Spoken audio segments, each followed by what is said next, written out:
വിനായക ചതുർത്ഥി ദിവസത്തെ വിശേഷങ്ങളാണ് കേട്ടോ. അപ്പം നമ്മുടെ ഉണ്ണിവീട് നിറയെ ഗണപതിക്കുട്ടന്മാരാണ്. പാല് കാച്ചുന്നതിന് മുന്നേ തന്നെ ഒരു ഗണപതി വിഗ്രഹം നമ്മൾ വാങ്ങി വെച്ചിട്ടുണ്ടായിരുന്നു.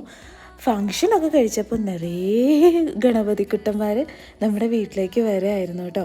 അപ്പോൾ അതുകൊണ്ട് തന്നെ എല്ലാ വർഷവും വിനായക ചതുർത്ഥിക്ക് നമ്മൾ സ്വീറ്റ്സും ഫ്രൂട്ട്സും വിളക്കും എല്ലാമായി ആഘോഷിക്കാറുണ്ട്.